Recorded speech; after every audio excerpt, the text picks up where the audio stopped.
শাবান মাসটার আগের মাসটা হলো রজব, যেটা সম্মানিত 4 মাসের একটা মর্যাদাপূর্ণ মাস। আবার শাবানের পরের মাসটা কোনটা? রমজান, সেটা হলো বছরের সবচাইতে সেরা মাস। তো নবীজি বলেছেন দুইটা মর্যাদাপূর্ণ মাসের মধ্যবর্তী শাবান মাসে মানুষ আমল ইবাদত না করে অবহেলায় বেশিরভাগ মানুষ কাটায়। বেশিরভাগ মানুষ অপেক্ষা থাকে রোজা কবে আসবে, তখন কোরআন তেলাওয়াত শুরু করব। রমজান কবে চাঁদ দেখা যাবে রমজানের, তখন নামাজ ধরবো। রমজান কবে শুরু হবে, তখন থেকে আমি তারাবি পড়া ধরবো, ভালো কাজ করা ধরবো। শাবান মাসে মানুষ রমজানের ক্ষণ গণনা, দিন গণনা করতে থাকে, অবসর থাকে, অলসতা করে, অবহেলা করে। নবীজি বলেছেন মানুষ যেহেতু অবহেলা করে, এই জন্য এই সময়টাতে আমি বেশি বেশি নফল রোজা রাখি। কারণ যেই সময়টাতে মানুষ অবহেলা করে ওই সময় ইবাদতের আলাদা গুরুত্ব তৈরি হয়। ভোর রাতের সময় সবাই ঘুমায় থাকে, এই জন্য তখন তাহাজ্জুদ পড়লে সওয়াব বেশি। তাহলে এই যে শাবান মাসে নবীজি বেশি বেশি রোজা রাখতেন কেন? কারণ অবহেলিত মানুষ কেউ এটা করে না, এই জন্য তিনি বিশেষভাবে এই মাসে নফল রোজা রাখতেন। এই জন্য তার অনুসরণে আমরাও রাখবো।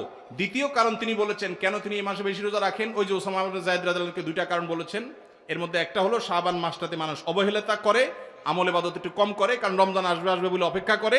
সেজন্য তিনি এই মাসে বেশি বেশি আমল করেন, কারণ অবহেলার টাইমের আমলের গুরুত্ব একটু বেশি। দ্বিতীয় কারণ হলো তিনি বলেছেন শাবান মাসে বান্দার আমলনামা আল্লাহর কাছে উপস্থাপন করা হয়। ফেরেশতারা রিপোর্ট জমা দেয়। ফাউহিব্বু আন ইউরফা আমালি ওয়া আনা সাইম, নবীজি বলেছেন আমি চাই আমার আমলনামা যখন ফেরেশতাদের কাছে পেশ করা হবে তখন আমি যেন রোজাদার থাকি। কারণ আপনি কোথাও চাকরি করেন, সিরিয়াস ডিউটি করেন, একবারও আপনার বস আসে না, একটু মোবাইলটা মাত্র হাতে নিছেন ফেসবুকটা টিপার জন্য, আর তাকায় দেখেন পিছের দিকে বস এসে দাঁড়ায়। মেজাজটা কেমন লাগবে বলেন? খারাপ লাগবে না?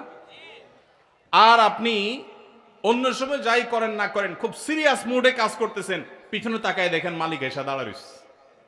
কলেজেটা শান্তি হয়ে যাবে না?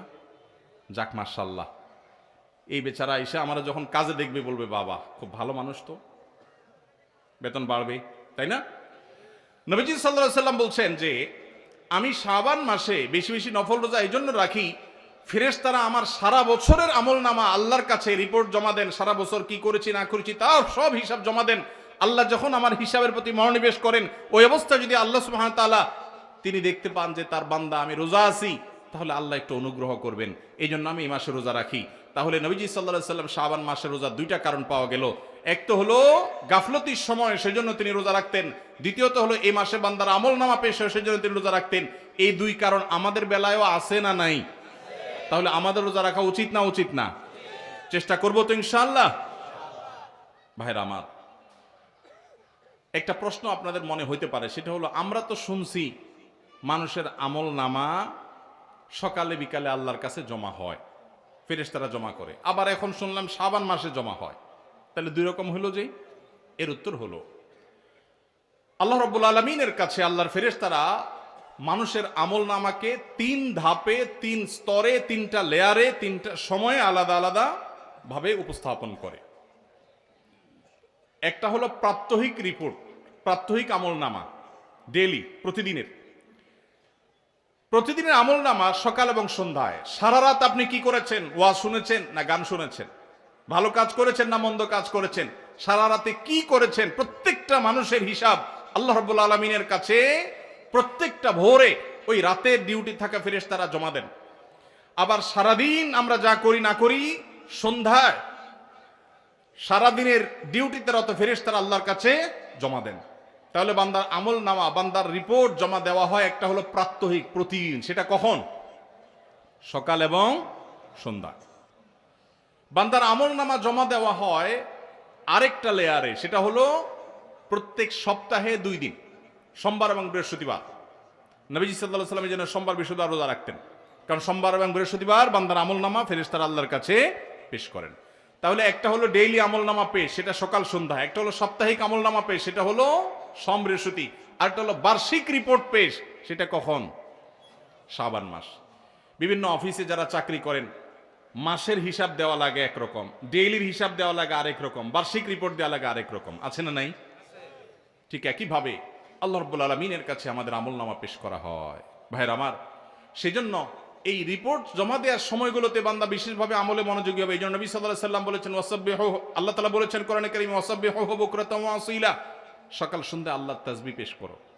নবীজি সাল্লাল্লাহু আলাইহি সাল্লাম সকাল সন্ধ্যা বিশেষ তাসবিহ পেশ করতেন, জিকির আজকার করতেন, দোয়া করতেন, আমল করতেন, কারণ এই যে আমল জমা দেওয়া হয়, আমল নামা জমা দেওয়া হয়। আবার সোমবার বৃহস্পতিবার রোজা রাখতেন, কারণ আমল নামা জমা দেওয়া হয়। আবার শাবান মাসে বেশি রোজা রাখতেন, কারণ আমল নামা জমা দেওয়া হয়। তাহলে আমল নামা জমা দেওয়ার দিক 3টা লেয়ার আছে, মনে থাকবে তো ইনশাআল্লাহ ভাইরা আমার। এছাড়াও শাবান মাসে বেশি বেশি নফল রোজার আরেকটা কারণ আছে, সেটা হলো ইস্তেহাদি, সেটা হাদিস দ্বারা না প্রমাণিত না, সেটা বিভিন্ন মুহাদ্দিসগণ, ওলামা একরাম, স্কলারগণ বলেছেন। সেটা হলো হঠাৎ করে রমজানের রোজা যদি রাখা শুরু করেন, সারা বছর এক রকমের খাদ্য অভ্যাস, সকাল দুপুর রাতে খেয়ে, এখন হঠাৎ করে অভ্যাসটা চেঞ্জ হয়ে যাবে, ইফতার এবং রাতে সাহারি খাবেন আর সারাদিন না খেয়ে থাকবেন। হঠাৎ করে 30 দিনের রোজা রাখতে গিয়ে আপনার কষ্ট হয় কিনা, অভ্যাসটা আগে থেকে যেন হয়, সেজন্য শাবান মাস থেকে কিছু কিছু নফল রোজা রাখতে হয়। এটা হলো ওয়ার্ম আপ, রিহার্সেল, প্রস্তুতিমূলক রোজা।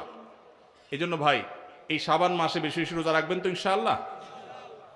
পুরো মাসের প্রথম 15 দিন 20 দিন রোজা রাখার তৌফিক যদি নাও হয়, অন্তত একটা রোজা হইলেও নবীজির সুন্নাত আমল করতে গিয়ে আমরা কারা কারা করবো একটু হাত তুলে দেখি। একটা হইলেও রাখবেন ইনশাআল্লাহ, নিয়ত করছেন তো ইনশাআল্লাহ। সবে বরাতেরটা না, ওইটা বাদে একটা হইলেও রাখবেন, নিয়ত করছেন তো ইনশাআল্লাহ। আল্লাহ আমাদের সবাইকে আমল করার তৌফিক দান করুন।